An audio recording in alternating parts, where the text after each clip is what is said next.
Matiari Hyderabad union of journalist unit Matiari के उहदेदारन तरफा मटियारी में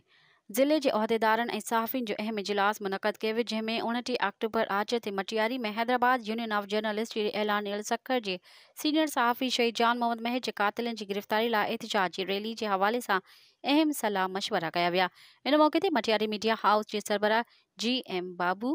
खास केली HU जे ज़िले मटियारी के सदर रजब अली बोजाट, सीनियर नायब सदर जुल्फ़कार अली मेमण, नायब सदर वकील अहमद मेमण, खजानजी फजल बलोच, उडेरू लाल प्रेस क्लब के सदर अब्दुल गफूर हिंगोरो, शायद खास केली असदुल्ला मेमण ए बेन शिरकत कई। इजलास में फैसलो किया वियो त मटियारी में अली बाबा शादी हाल खां प्रेस क्लब मटियारी ताईं एहतजाजी रैली कढी वेंदी, जंहिंजी अगवानी हैदराबाद यूनियन ऑफ जर्नलिस्ट या मरकजी अगवान कंदा। एहतजाज के भरपूर नमूने से कामयाब बनाइण लाइ मुख्तलिफ सियासी समाजी तंजीमुन, सिविल सोसाइटी, वकील बिरादरी और ज़िले के सहाफ़िन से राब्ता तेज़ करण और रैली की शिरकत करण लाइ दावतनामा ॾियण जो फैसलो किया वियो। मज़ीद ख़बरन ऐं तफ़सीलात लाइ विज़िट कयो असांजी वेबसाइट www.awamiNewsHD.com ऐं ॾिसंदा रहो अवामी न्यूज़ HD।